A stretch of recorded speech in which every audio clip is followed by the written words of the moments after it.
ഈശോയിൽ സ്നേഹമുള്ള സഹോദരി സഹോദരന്മാരെ, ലൂക്കായുടെ സുവിശേഷം 1:31. നീ ഗർഭം ധരിച്ചൊരു പുത്രനെ പ്രസവിക്കും, അവന് യേശു എന്ന പേരിടണം. പ്രിയമുള്ളവരെ, യേശു നാമം ദൈവം നൽകിയ നാമമാണ്, ദൈവത്തിൻ്റെ നാമമാണ്.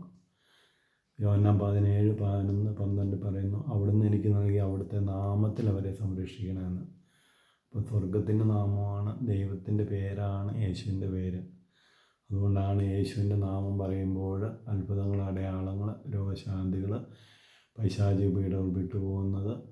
അങ്ങനെ യേശുവിൻ്റെ നാമം വിളിച്ചപേക്ഷിക്കുന്നവരെല്ലാം രക്ഷ പ്രാപിക്കുമെന്ന് അപ്പോസ്തല പ്രവർത്തനം 2:21 പറയുന്നു. പ്രിയമുള്ളവരെ, യേശുവിൻ്റെ നാമമാണ് സ്വർഗം നൽകിയ നാമം. ആ നാമം നമ്മൾ ആവർത്തിച്ച് ഉരുവിടുമ്പോൾ യേശുനാമത്തിൻ്റെ ശക്തി നമ്മളെന്നറിയുകയും നമ്മളിലുള്ള പൈശാചിക പീഡകൾ, അസ്വസ്ഥതകൾ, ഭാരങ്ങൾ, ദുഃഖങ്ങൾ, നിരാശകൾ എല്ലാം വിട്ടുപോവുകയും ചെയ്യും. കാരണം ദുഃഖം, ആകുലത, നിരാശ, ഭയം, ഉത്കണ്ഠ ഇതെല്ലാം തിന്മയുടെ സ്വാധീനം മൂലമാണ് നമുക്കുണ്ടാകുന്നത്. അപ്പോൾ യേശുവിൻ്റെ നാമം നമ്മൾ ആവർത്തിച്ച് ഏറ്റുപറയുകയും യേശുവിനെ സ്തുതിക്കുകയും ചെയ്യുമ്പോൾ ഈ തിന്മകൾ നമ്മളെ വിട്ടുപോകുന്നു.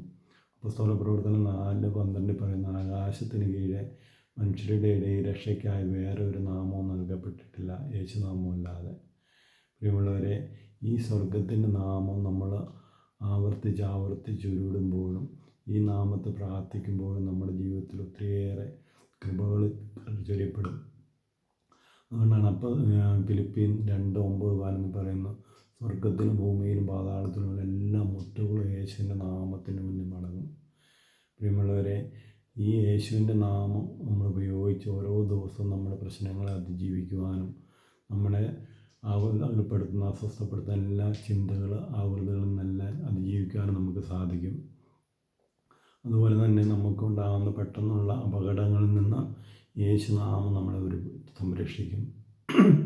ഒരിക്കലും അമ്മച്ചി മിറ്റമടിച്ചുകൊണ്ടിരിക്കുമ്പോൾ മുകളിൽ നിന്ന് ഉരുള് പൊട്ടി വലിയ ശബ്ദത്തോടെ ഉരുണ്ട് വരുന്നത് കണ്ടപ്പോൾ അമ്മച്ചി എൻ്റെ യേശുവേ എന്നൊറ്റ വിളി, വേറെ വീടിന് മുകളിലോട്ട് വന്ന ഉരുള് 2 തിരിഞ്ഞു പോയി. ആ വീടിനൊന്നും സംഭവിച്ചില്ല. പ്രിയമുള്ളവരെ, ഇതുപോലെ നമ്മുടെ ജീവിതത്തിലും വലിയ അത്ഭുതങ്ങളും അടയാളങ്ങളും യേശുവിൻ്റെ നാമത്തിൽ സംഭവിക്കും. ഈ യേശുവിൻ്റെ നാമം നമ്മൾ ആവർത്തിച്ചൊരുവിടെ എപ്പോഴും ഉരുവിട്ടുകൊണ്ടിരിക്കുകയും ചെയ്യുമ്പോഴും ഒരു തിന്മയും നമ്മളെ സ്പർശിക്കുകയില്ല. ഞാൻ ഒരിക്കലും ബൈക്ക് ഓടിച്ചുകൊണ്ട് പോകുമ്പോൾ പെട്ടെന്ന് ഒരാൾ റോഡിൻ്റെ നടുക്കേക്ക് വന്നു. ബ്രേക്ക് പിടിച്ചാൽ ബൈക്ക് മറിയും. അപ്പോൾ എന്ത് ചെയ്യണമെന്ന് അറിയത്തില്ലാതെ ഇങ്ങനെ എൻ്റെ യേശുവെ ഒന്ന് വിളിച്ചു. അപ്പോൾ തന്നെ റോഡിലോട്ട് ഇറങ്ങിയ ആൾ തിരിച്ചു പോയി. അങ്ങനെ വലിയൊരു അപകടം ഒഴിവായി. പ്രിയമുള്ളവരെ, ഇത് നമ്മുടെ ജീവിതത്തിലും മറ്റുള്ളവരുടെ ജീവിതത്തിലും എല്ലാം വലിയൊരു സംരക്ഷണമാണ് യേശുനാമം. എല്ലാ ദിവസവും നമ്മൾ രാവിലെ എഴുന്നേറ്റ് യേശുനാമത്തിൻ്റെ സംരക്ഷണം ചോദിക്കണം. അപ്പോസ്തല പ്രവർത്തനം 4:30 പരിശുദ്ധ നാമത്തെ അത്ഭുതങ്ങളോ അടയാളങ്ങൾ സംഭവിക്കാൻ അവിടുത്തെ കര നീട്ടണമെന്ന് പ്രാർത്ഥിക്കുന്നുണ്ട്. യോഹന്നാൻ 14:14 പറഞ്ഞ് പ്രാർത്ഥിക്കാം.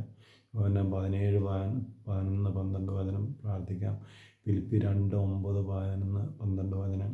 ഈ വചനങ്ങൾ പറഞ്ഞ് നമ്മളെയും നമ്മുടെ കുടുംബത്തെയും കുടുംബത്തിലുള്ളവരെയും ഈശോയുടെ നാമത്തിന് സമർപ്പിക്കുകയും സംരക്ഷണത്തിന് ഏൽപ്പിച്ചു കൊടുക്കുകയും ചെയ്യാം. അങ്ങനെ ഒരു വിശുദ്ധ ജീവിതം നയിക്കാൻ നമുക്ക് ഓരോരുത്തർക്കും ഇടയാകട്ടെ. ഇന്നേ ദിവസത്തെ കർത്താവിൻ്റെ കരങ്ങളിലേക്ക് കൊടുക്കാം. ഈശോയെ, അവിടുത്തെ പരിശുദ്ധ നാമത്തിൽ ഞങ്ങളെ സംരക്ഷിക്കണമേ. എല്ലാ അപകടങ്ങളിൽ നിന്നും, രോഗങ്ങളും, സാത്താൻ്റെ എല്ലാ കെണികളിൽ നിന്നും ഞങ്ങളെ സംരക്ഷിക്കണമേ. പരിശുദ്ധ അമ്മയുടെ മൂലഹൃദയത്തിന് നമ്മളെ തന്നെ സമർപ്പിക്കാം. സകല വിശുദ്ധരുടെയും മാലാഖമാരുടെയും മാധ്യസ്ഥം അപേക്ഷിക്കാം. നമ്മളെ ഓരോരുത്തരെയും ഈശോ സമർത്ഥമായി അനുഗ്രഹിക്കട്ടെ എന്ന് പ്രാർത്ഥിക്കുന്നു.